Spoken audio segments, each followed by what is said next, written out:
Okay, today we will learn the next step of software engineering. The previous day we have already learned the introduction of software engineering. We will just go through the introduction a little bit and then the main part, that is software development lifecycle model, SDLC. Why this SDLC is important? SDLC is actually the identifiable stages that a software product undergoes during its lifetime. So software development life cycle, the life cycle of SDFC software development means that actually the software goes from the starting day to the ending day, though the ending day of software is never ends, actually we know that. So the software development life cycle is those stages for how the software will be developed as well as how the software will be maintained after the development or after the installation into some client's section, etc, etc. These are the stages. And why we need to, here the stages we are showing that the first we have to some conceptualize view, then we should specify how what we have to done, then we will design it into some system design, then we have to code the software code, actually the source code, then we have to test our code, then we should deliver the product and then maintain the product. And the software though never returns, but sometimes it is written here that it is software is retired. So then this is actually the conceptual view of the software development life cycle model. It is a software lifecycle model. Also, we sometimes call it that it is a process model or SDLC model, a descriptive and diagrammatic model of software lifecycle. It identifies all the activities undertaken during the product development. Into the development of the product, all the stages or activities is designed here into the software lifecycle model. It actually establishes a precedence ordering among the different activities. Which activity is should be done in the previous, which activities to the next. This is being clearly defined into this life cycle model. It divides the life cycle into phases. It actually all the life cycles we called it into the phases. So each stages here we called that they are the phases of the life cycle model. Each life cycle phase contains several activities. For example, it may be structural analysis, it may be structural design, it may be some design review. So these are some several activities which consist a single phase. The name of the phase is design stage. Okay, so there are so many stages of phases, so many phases, and into each and every phases there are so many design stages. It is actually lifecycle model is a graphical and written description to help some common understanding of activities among the software developers, so that software developers clearly understand how their software will be developed, should be developed. Then it helps to identify inconsistency, redundancy and omission of development process. If into the development process there are some inconsistency or there are some redundancy, that means a single task we are doing multiple times, or if there are any task has been omitted, any task has been omitted into the life cycle, then this life cycle model clearly identifies it. It helps in tailoring a process model for specific projects. For specific project, there are some specific, there may be some specific life cycle model. That is, for similar type of projects, there should be say a single life cycle model. So there are different types of projects and different types of process models are available.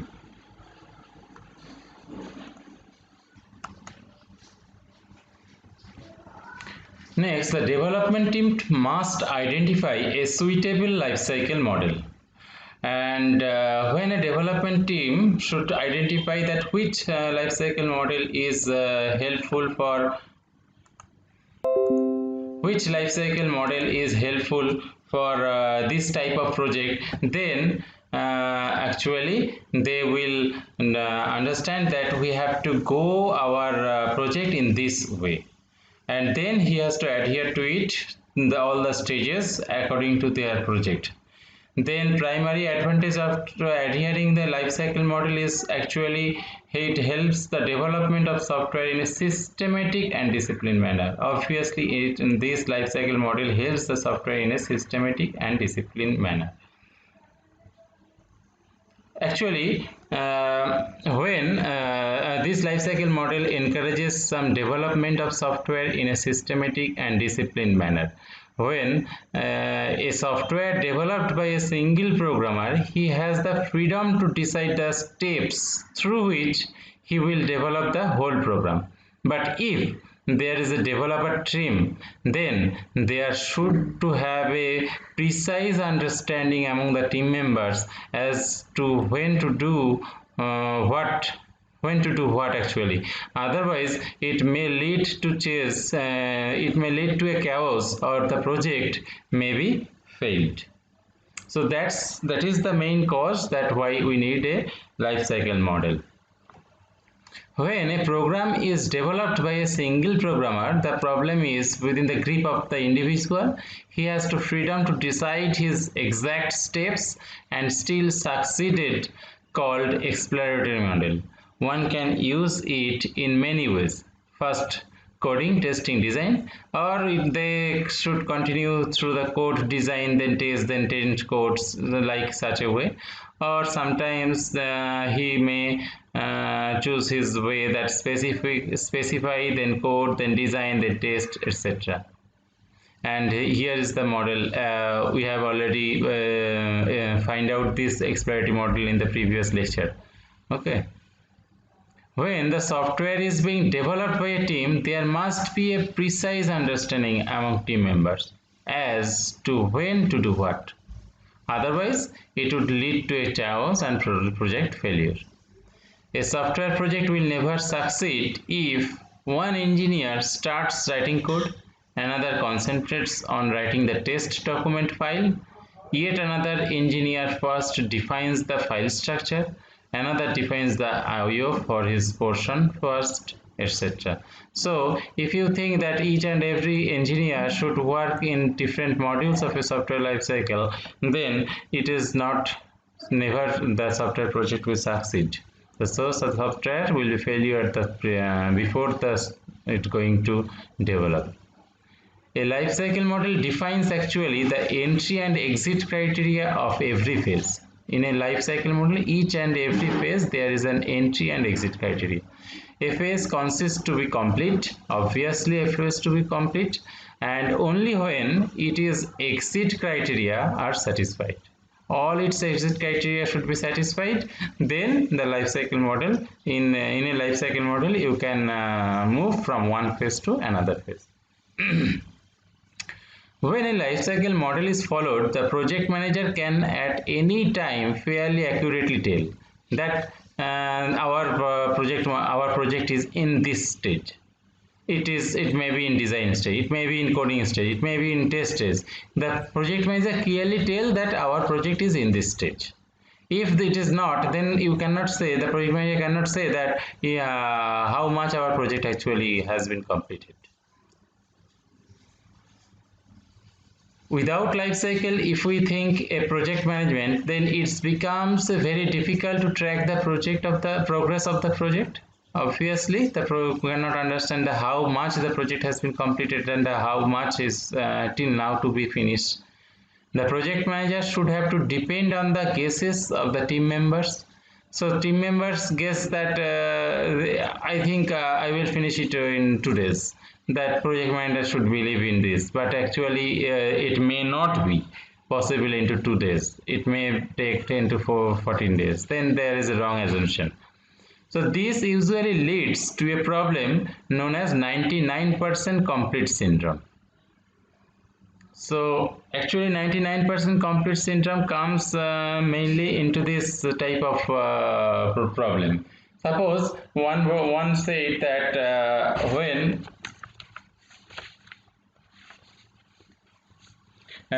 one said that I have completed 20% of task, but that means that that does not mean that the 80% finish is still remaining. Suppose when we actually progress, install something operating system or in some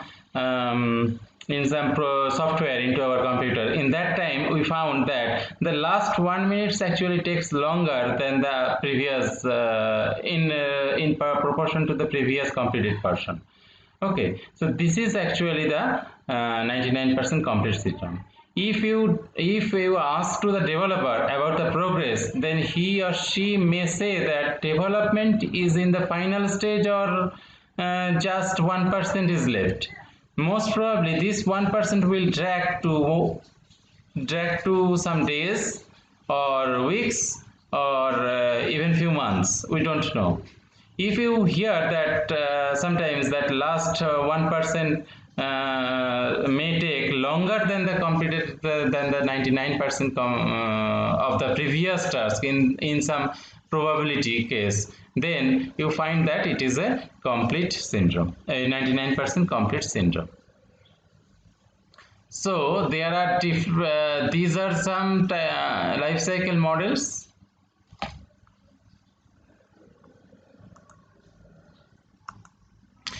These are some life cycle models. Waterfall model, then there are iterative waterfall model, it is a version of waterfall model, then V model, evolutionary model, prototype model, spiral model, agile model. Into this agile model is not into your syllabus, other all are the previous models are into your syllabus. And software lifecycle model, sometimes we call that as a software process, and series of identifiable stages that a software product undergoes during this lifetime is into this life cycle is feasibility study, then requirement analysis and specification, then design, coding, testing and maintenance. These are the main phases of software lifecycle model. So this is our first important concept of classical waterfall model. It is actually divided the life cycle model into these following phases, that is feasibility study. It is actually here the conceptualization part of the software. Then the requirement analysis and specification, it is into the specify part of this life cycle model. Then the design, it is the designing part. Then coding and unit testing, it is the coding part. Integration and system testing, it is the testing part. And maintenance actually defines into these three stages. Into commonly we can say that it is a maintenance part. So this as the combination of these three is called maintenance, that is deliver maintenance if the software retire. So this is the basic idea. And this is the classical waterfall model. The first is feasibility study, then requirement analysis, then design, then coding, then testing, then maintenance. So these 6 stages are clearly defined into this classical waterfall model, and it is looks like the structure that if you once you finish the feasibility study, then you have to start the requirement analysis. And then you have, after finishing the requirement, you can start the design. After finishing design, you can start the coding. After finishing coding, then testing. Finishing the testing, then you can start the maintenance. So it looks like a simple waterfall. Waterfall means water comes from over to up to down. That means you cannot move the water from down to up. So here the model looks like that you can move from upward to downwards, but you cannot go back from down to up. That means it is a waterfall like structure. That's why it is called classical waterfall model. And though nowadays this type of model is never followed in any organization or in any development process, because there are so many difficulties, etc., etc. You will find out when we finish this topic. And though it is not followed, but it is the idealistic model, because each and every model which we will learn or which are available into the SDLC, all are dependent into these 6 or 7 stages of the waterfall model. They followed this waterfall model each and every time. That's why it is an idealistic model. Okay, so from feasibility study to testing, these 5 stages we called it is the development phase, because into this 5 stage the software is developed, the actual software is developed, and after finishing this software then we have the maintenance part and we have the deployment part. Now we will go actually this is the simplest and most intuitive model of the software development life cycle, and if we learn this model clearly then we can understand each and every the following models easily, because in that case these stages are same, the meaning of each and every stages are same, every stages will come one then after one then after, but the model is something different looks, but the actual theme is same. The phases between feasibility study and testing are called development phase. Among all life cycle phases, the maintenance phase consumes maximum effort. Why? Because between the feasibility to testing, the software has been prepared and the maintenance of the software will come until or unless the software retire or anyone throw out the software from his computer, etc. So this is the that's why the maintenance phase required a long time, the maximum effort to into this waterfall model. And then among development phase, the testing phase consumes the maximum effort. Among the development phase, the testing phase consumes the maximum effort. Development phase means from feasibility study to testing phase. So here are a rough idea to relative effort. Here we are looking that requirement specification takes a less effort, then the more effort into the design, then coding, and then testing. So into the design development phase, the testing takes the most effort among all the development phases, and the maintenance takes the maximum effort among the software development life cycle. So what do you think that the testing is very important into a software engineering process? The testing does not mean you test when you are adding two value 2 plus 3 it is tested. That does not mean you have to check 2 plus 3, you have to check 200 plus 300, you have to check 2000, then 20,000, then 30,000, etc, etc, and then obviously all the fraction part also. Feasibility study.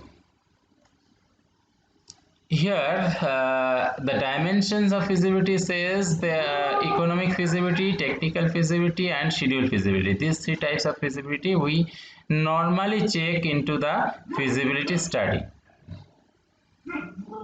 The actually feasibility study explores the system requirements to determine the project feasibility. All projects are feasible given unlimited resources and infinite time, and the feasibility can be categorized into some economical feasibility or technical feasibility or schedule feasibility, or there are some other parts like operational feasibility, like legal and contractual feasibility, though these are here into the economic feasibility. So when a cost benefit analysis focuses on determining the project cost and benefits, then it is an economic feasibility. So the benefits and cost can be both tangible. Cost may be hardware cost or software cost or training cost or labor cost, etc. As well as it may be intangible, like better resource control or timely information or improvement of information processing, etc. These are the costs which are considered into the economic feasibility. Suppose আমাকে কেউ একটা software দিল এবং আমি ভাবলাম যে সফটওয়্যারটা তৈরি করতে ফর এক্সাম্পল এতটা হার্ডওয়্যার দরকার, এই কনসিডারেশনটা আমি ভাবলাম, কিন্তু এই হার্ডওয়্যারটা কেনার ক্ষমতা আমার কোম্পানির নেই। So it is not feasible to our company or to conduct this type of software, to develop this type of software. The next one is technical feasibility. It focuses on organization's ability to construct the proposed system in terms of hardware or software, or operating environment, or project size, complexity of the project. It may be experience of the organization in handling the similar types of projects and risk analysis. Technical feasibility means, suppose someone gives me to develop an operating system and our company only develop web development project. So our company has no idea, no experience in case of this type of project handling where the hardware and software are combined together. So this big project is not technically feasible to our company that we can develop this type of software. Next is operational feasibility. It deals with assuming the degree to which a proposed system solves business problems. That means, suppose someone gives me some project and that project does not support any, does not makes a solution of some business problem, then why we will prepare this type of project?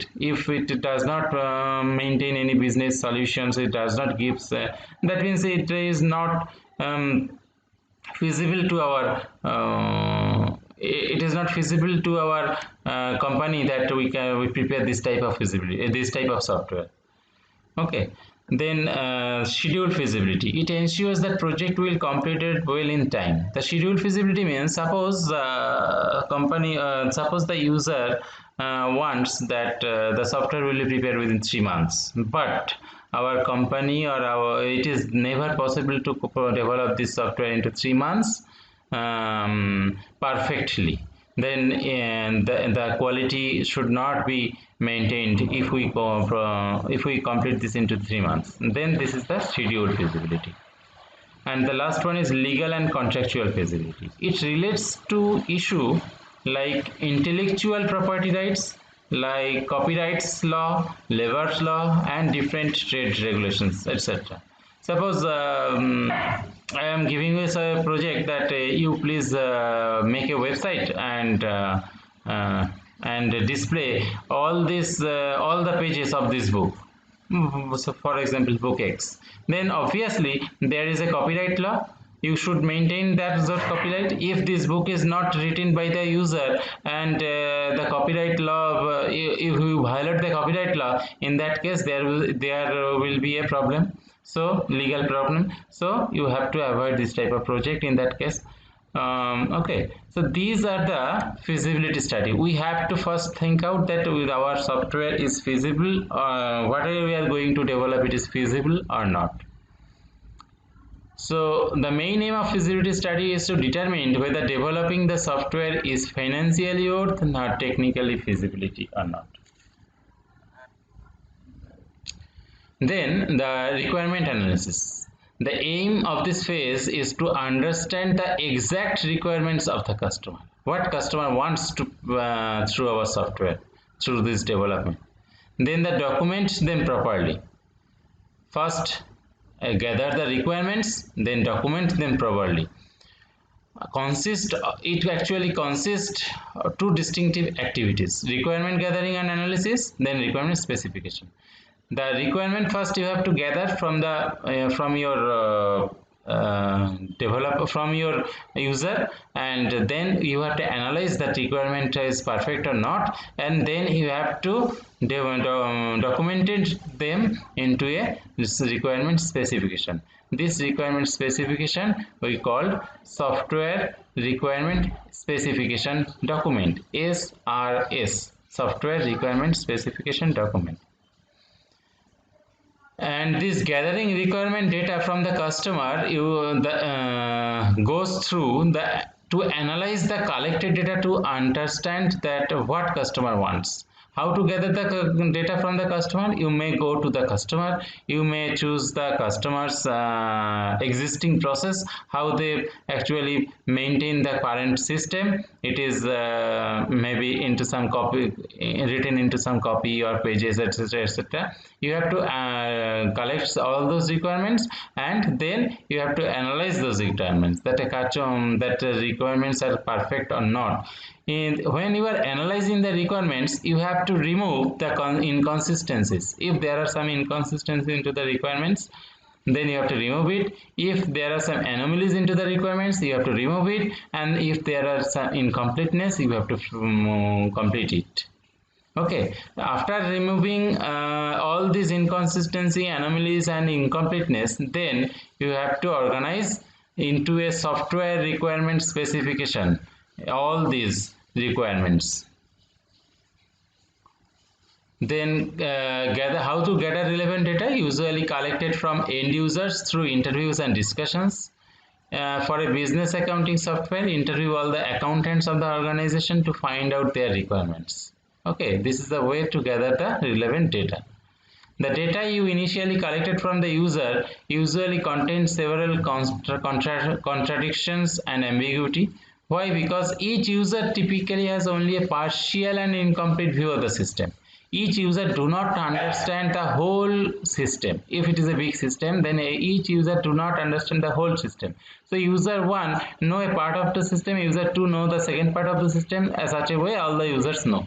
So you have to analyze all those users are saying the correct things or not. Suppose one user says that when the temperature becomes high, the boiler should be stopped. Another user says when the temperature is high, the cooler system will be going on. So these are the ambiguities. These are the inconsistencies in your data collection. So you have to know the actually system, what you have to do. The ambiguity and contradiction must be identified first, then resolved by discussion with the customers, and then next requirements are to be organized and into the software requirement specification. So the requirement specification is a most and important steps of the software development process. If the requirement is not perfectly gathered, then the whole software is being failure. Then after collection the requirement, we come to the next point, that is design. Design means system design. The goal of the design phase is to transform the requirement specified into the SRS document into a structure that is suitable for implementation in some programming language. So our goal is whatever written into or whatever specified into SRS, we have to make a structured form that is understandable to any of the programmer who are working under these stages, that is who are working in coding, testing, maintenance, etc. Okay, so the technical terms, in technical terms, during the design phase, the software architecture is derived from the software SRS document. What is the architecture of your software? Before this, the software is written into say English-like manner. During this design phase, the requirement specification is transformed into a form of suitable implementation in the programming language. And actually, there are two commonly used design approach. One is traditional approach, another is object-oriented approach.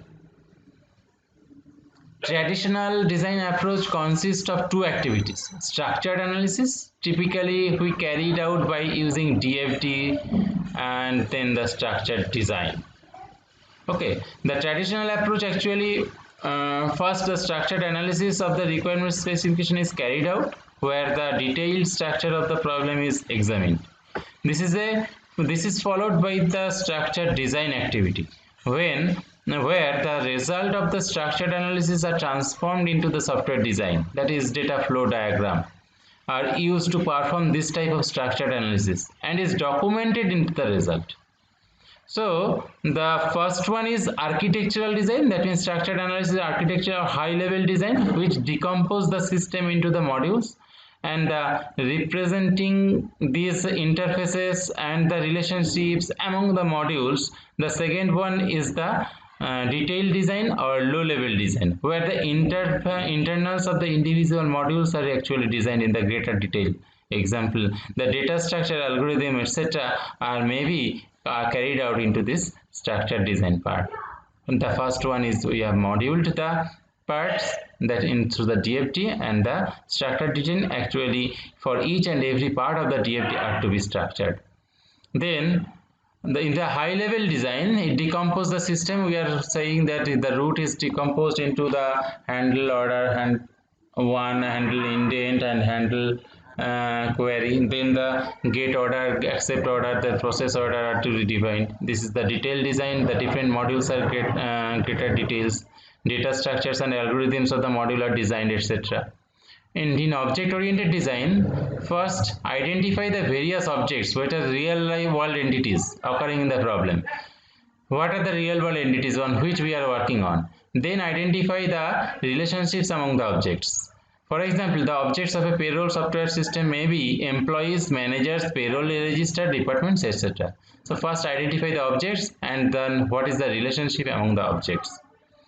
Object oriented is a relatively new technique actually, where new means when after the structure design it is new, and object oriented is a relative, and actually various objects occurs in the problem domain and the solution domain are first identified, and the different relationships that exist among these objects are identified. The object structure is further refined to obtain to detailed design, etc., etc. The object has several advantages: lower development effort, lower development time, and better maintainability. So these are the main advantages of object-oriented design. The next phase is coding phase. During this phase, each module of the design is coded. Each module is unit tested, that is tested independently as a standalone unit, and debugged. Each module is documented. So first each module is coded here. That means this phase actually translates the software design to its source code. The testing phase is responsibility for testing of the code written during the implementation phase, but this phase is done only the unit testing. Unit testing means whatever the programmer is working on which unit, when he is writing the program, he is actually tested the program at that same time. So this is called unit testing. This is the low level of testing. Okay, so when you are writing a code, you are also testing that that code is running perfectly or not, and that is called unit testing. And after each module, after doing each module, it is documented. Then the next stage is integration and system testing. Different modules are prepared by the different software engineers, and they are then integrated more than one modules and then tested it. They have again integrated another module with the previous one and then tested it. So this is the way of integration, and when the final system is prepared, then the system testing will be performed on that software. When we are integrating two modules and testing, that is called integration testing, and when the whole module is going on, has been developed, and we run system testing on the whole module. So modules are usually integrated through a number of steps. During each integration step, partially integrated system is actually tested. And after all the module have been successfully integrated and tested, the system testing is carried out. The goal of the system testing is to ensure that the developed system functions according to its requirements of the specification in the SRS documents or not. The goal of the system testing is actually whatever the developed our software, it actually runs according to the requirement whatever the customers give to us, okay, to the developers or not. So this is called system testing. After system testing, it comes to the maintenance phase. Maintenance a software actually requires much more effort than the effort to develop the product itself. And the development effort to maintenance effort is typically 40 to 60. Development effort 40 to maintenance effort 60, such a way. So deployment phase makes this the system operational through installation of the system, and also focuses on training of the user. And the maintenance phase resolves the software errors, failures, etc. Also enhances the requirement if required and modifies the functionality to meet the customer's demands. So these are the maintenance phase. Type of corrective maintenance, perfective maintenance, adaptive maintenance. Corrective maintenance corrects the errors which were not discovered during the product development phase. Perfective measure maintenance improve the implementation of the system, enhancing functionalities of the system. Adaptive maintenance port the software to a new environment. This is called adaptive maintenance. Now you have learned what is the waterfall model. There are 6 or 7 stages into this model, and it looks like the waterfall from up and down approach. No back process is done here. So these are the advantages of the waterfall model. It is easy to understand. Even non-technical persons can understand this waterfall model. And if your customer is a non-technical person, then he can understand that in this way my software will be developed. Okay. Each phase has well-defined inputs and outputs. It is clear to the waterfall model that each and every steps have some inputs, well-defined inputs and outputs. If this stage meets the previous requirements, then it will finish. If when we will start this stage, then the previous stage should be finished. So this is the inputs and outputs of the each and every phase. Easy to use as software development process. Obviously it is easy to use because the previous stage until unless it is finished the previous stage, we cannot move to the next one. It helps the project manager in proper planning of the project. It is the simplest approach. That's why the project manager can plan their requirements when our resources will be used and what type of resources is necessary in which part, etc., etc. And the main disadvantage, there are lots of disadvantages of this waterfall model. That's why they are not practiced in nowadays. It does not support to iteration. That means if one process is problem in some third or fifth, suppose in the coding stage you can find that in the requirement phase there is a problem, so you cannot move into the backwards and cannot finish this, cannot solve this problem. So this is a one-way steps. You cannot move the backward. It is sequential in nature, and user has little interaction with the project team. User has the only interaction in the two times. At the time of requirement analysis or requirement gathering, the user can understand that he needs to into that project, and at the last when the project comes when the system develops, then the user can understand that our subsystem has been developed or not. In the middle of this phase, there is no necessary of the user to interact with him or her. The working version of the project is available very late of the development phase. That is after 3 or 4 stages, the working version will be developed. That because the customer being worried that why this software is not been developed till now. All the requirements have been given perfectly a long days ago, but the software is not prepared. There are so many difficulty to accommodate the changes after start the development. So when we start the once we start the development, the changes, the new requirements we cannot accommodate into this waterfall model. So these are the main disadvantage, and these were the advantages of the software model. Advantages were easy to understand even by non-technical persons, and each phase has to be well-defined input outputs, easy to use to software development process, and helps the project manager in the project proper planning of the project. And the disadvantage is, the biggest drawback of the waterfall model is that it does not support iteration. Iteration means while designing the activities are being carried out, the new requirements can come up. So similarly, while product is being coded, new design of requirement problems can arise. So we cannot accommodate those requirements into the waterfall model, or if there are some problems we found into the previous stage, we cannot go back and we cannot rectify that requirements into this waterfall model.